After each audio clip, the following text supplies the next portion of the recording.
So I didn't E-date with Aiden Ross. I didn't know who Andrew Tate was. I just was trying to win. I was saying things like, yes, you can impregnate me and we can create a family. I didn't know who he was. Afterwards, all my friends were like, dude, what the fuck? What are some of the biggest problems you see facing society nowadays? Ooh, good question. This is so funny because I feel it's so funny because when I think about our last interview, I was like, dicks, pussy. Yeah. So we had like such different questions. I know this is a 180. I'm like, I know. Who is this person? Yeah, I was like, let's forget what I said there. You know what we could charge money to see through an OnlyFans paywall to see the original. Yeah. I was literally just thinking. Were you that. Actually? Yes, I was literally thinking that right as soon as you said that. The problem is someone's gonna copy it. Yeah, no, and also it's gonna get out. Like the things, like if they clip out something and it makes it to YouTube. So I already combated that idea like immediately. Yeah, okay. You get a DMCA and then just keep fighting it, but it'll come out regardless. It's gonna come out. Yeah. I think the biggest problem. These are such like giant questions. I think the biggest problem nowadays. I want to put Andrew Tate through a hydraulic press, bro. I think he is my Hitler. I think he is like one of the worst things to come about in this world. Why? Because I think it's not that his views are new. It's the fact that he is able to influence so many impressionable people who are looking for people just like them to find a community. And then he gets you with this thing where it starts off with being with self-fulfillment, which is something we should all do. But then he makes it something hateful, and it's not going to create a better world for us. It creates a more hateful, divisive world when we put people in boxes and we have expectations for each other and we pretend that this reality is an objective reality we all have to follow the same rules in, when that's not the case. Like, the world is so much bigger than this small niche community that you're talking to. But what you're doing is you're creating a more violent world. And when you desensitize people with jokes and with jokes like that, or just like, you know, these people already don't know how to articulate how they feel and their differences, and they already feel alone and angry. It's just all you do is create violence. You create a more violent world for people that you don't like. Because I've already started seeing like smaller people in the same vein as Andrew Tate start branching out and start spewing their own hateful things about Black people, about trans people, about this, about that. And what you're doing is you're making it okay to be hateful. And I feel like I'll get crucified for this, but I don't have a huge problem with like woke culture. I think as long as we are working towards just making this a more comfortable place for all of us to navigate in, let's fucking do it. It's not cancel culture. It's sometimes people say something insane and there should be consequences for that. You know, there should be opportunities that are lost because you should not be able to influence people that way. And I feel like as long as we keep enabling that type of behavior, and again, I'll get crucified for this because I did an E-date with Andrew Tate and I got the clout off that, and I also obviously make money, you know. What was the E-date? So I did an E-date with Aiden Ross. I didn't know who Andrew Tate was. I just was trying to win. So I was saying things like, yes, you can impregnate me and we can create like a family. And I think that was one of the clips that I saw. I'm sorry you saw that. Yeah. I didn't know who he was. Afterwards, all my friends were like, dude, what the fuck? That was the first time I ever heard of him. Yeah. I'm not really in that circle of the world. But then he became like this huge deal. Yeah. And even now, just talking about him, I hate it because I can recognize the game. What he is doing is causing discussion, which is what I do all the time. But I just feel like it's like, why is the discussion continually about rationalizing my humanity? You know, it's like, I don't want to play devil's advocate when you're playing with my life. And I feel like people don't think that way. How do you think he's playing with your life? In what way? He's playing with the lives of like women, you know? And I feel like what he does is he becomes this figurehead for guys who identify with that. But those guys are never going to become Andrew Tate, you know? But when those guys, some of them are going to become big in their own sense, and they're going to copy the same techniques like what I did, and they're just going to create a more hateful world, you know? When you start saying that women don't have thoughts or women should have their body counts on their heads, and you're talking you're speaking to the choir of people who already agree with you because they already don't want to try to understand women, then yeah, it does create violence, because when those people enter relationships, like, those people just won't be happy. You're going to say, or you're implying that those guys are going to say, oh, you've been with too many people and we're going to cut this. Their worth is tied to that, is what you're saying? What they're doing is, I feel like we are radicalizing young men into, because the algorithm, once you interact with some subject matter, you will be inundated with that propaganda. Yes. Memes are propaganda. That's something I've learned myself.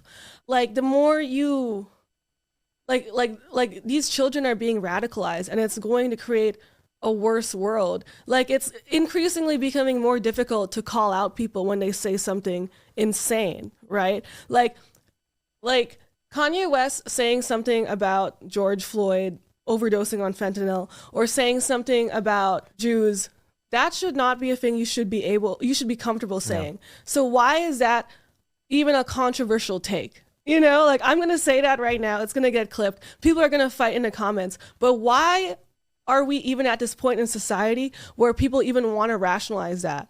We need better heroes. But what I'm trying to say is, like, I said Andrew Tate, but what I mean to say is that, like, we are one of the biggest problems in the world right now is the fact that we are radicalizing people into really extreme positions, like into really extreme ideologies. That's just one example. Well, I think that's social media in general. Yeah. So you have to be an extreme, one side or the other. The middle gets no attention. So you have to be like, you have to take extreme views, because that's what gets the engagement, which gets pushed. And that's kind of the issue. And it's kind of a thing that's a catch-22. Again, I'm a hypocrite, you know, because I obviously lean into being extreme and talking about extreme stuff, because what gets views, you know? Like, sometimes if I just talk about my normal life, then it doesn't get views and it feels like a waste of time.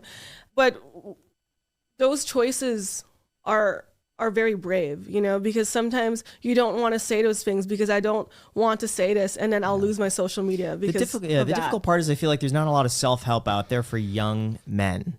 There's really not. That's genuine. That's just not built on hate, you know? Yeah. But I think there's a lot of young guys out there who are just, if they're spending a lot of time online, they don't get that practice socializing, and it takes you, like, going out all the time and meeting friends and putting yourself out there. And it's really, really, really difficult. And there's not that sort of guide out there really to show people, I think, in a way that's maybe productive, or really is more like a step-by-step tutorial of, like, hey, you gotta go and introduce yourself to 5 people today and shake hands and follow up with 20 people, hang out with someone tonight. It's like all that sort of stuff you have to kind of learn on your own. Yeah, that's why I liked Europe when I went last week, because it was just a very much more in-person society. And because it was a more in-person society, I found it more of I wasn't specifically in Berlin. I found it much more of a tolerant society, because I felt like you just meet people and then you realize that they're different. And then if you care about someone and they say something that is hurtful, you say, hey, I don't think you should say that. And I'm saying that because I care about you, not because I have a moral compass and I'm white knighting or I'm trying to virtue signal because it makes me feel good. I'm saying because I want to keep you in my life and you make me uncomfortable when you say shit like that. And I feel like that's a sentence that so many people just can't say. I feel like it's terribly difficult for them to say that. And if I am wrong about something, I'm comfortable saying, like, okay, I should not have said that. You know, there's consequences of things I've said on No Jumper that I will live with, you know? But I understand the consequences of my actions when I say those things and how it impacts people. Yeah, I think it's just a lot at the end of the day of building someone's self-esteem and finding their place and passion in the world. And I think it's going through that self-discovery. It's probably from the age of like 15 to, I would say 30 for a lot of people. It's like those ages, I think, are so just like formative. Yeah. And you have to want to change yourself and try to want to improve. And I think a lot of people either want a shortcut or they just have no interest. I think what happens is you're in a community, and number one, it's hard to tell your friends, like, hey, shit's not funny, because you don't want people to make fun of you, but you don't want to be ousted from this community. You know, when you enter, like, you know, a certain part of the internet, whether it's on Reddit or Twitter, and you say something that people disagree with, you know, sometimes you have to leave that community. And a lot of people Well, for a lot of people who aren't socially adjusted, that's like the worst thing that could ever happen to them. And so they will just kind of like laugh along or start internalizing the propaganda they're seeing and say, yeah, women don't have thoughts. You know, and at first it starts with a joke, and then they start kind of being like, no, like, I mean, everyone kind of agrees with me, right? And then sometimes they say something and someone says, you shouldn't say that. And they say, fuck you, bitch. Like, I'm able to say it because I'm this person and I have a blue check. And I feel like it's just a catch-22 of like just a very toxic ideology. That's one of the things that's wrong in this world right now. That's the most long-winded answer I'm curious ever. if is there a female version of this? I'm sure there is. I don't necessarily subscribe to that. I would say what people argue is what you say earlier, is that they believe that out from the outside looking in, people will say that porn can be a toxic thing. But again, I believe that's just your own relationship with sex, because I feel like a lot of people watch porn and they have healthy relationships with people outside in the world. You know, I don't think that's a necessary deterrent for having communication. I think if you're terminally online and you don't communicate with people outside of people just like you, then you will have problems no matter what.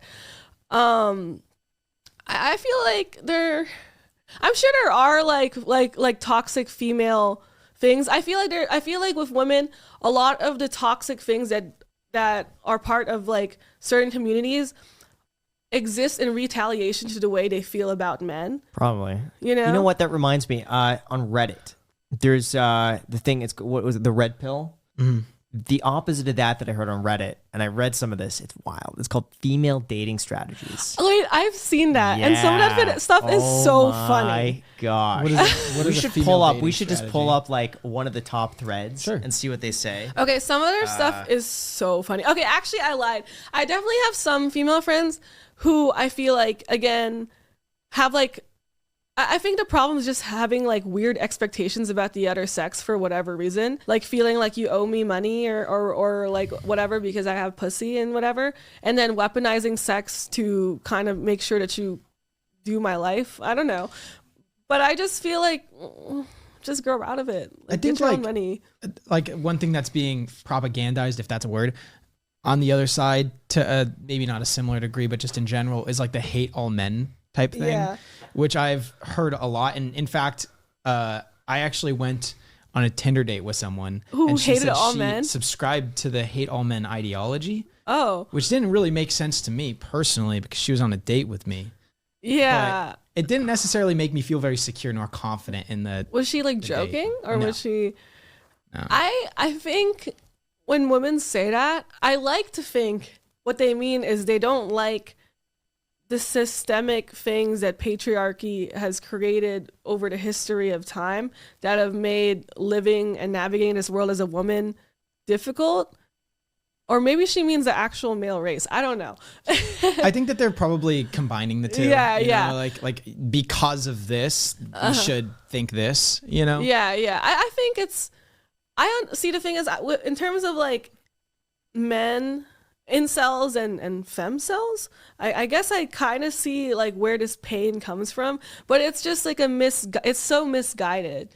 What really is going to help us is focusing on, first of all, our individualized relationships with each other, and not like basing like the choices we make based off memes and shit we see on the internet, and actually just getting to know someone, whatever the hell their astrology sign or whatever the hell their credit score is.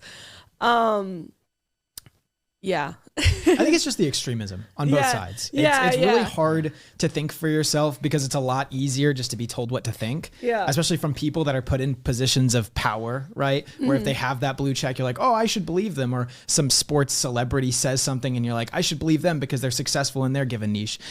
Yeah. I was telling someone, I feel like it's because I'm not religious, but I feel like because people just generally aren't more like people defend Kanye West like he's like Jesus or something. Like, it's insane to me. I feel like because people aren't necessarily like, religion worked for a long time, and I guess it still does work because there was, again, the sense of community where people felt like they had like a common objective, which was to go to heaven or whatever.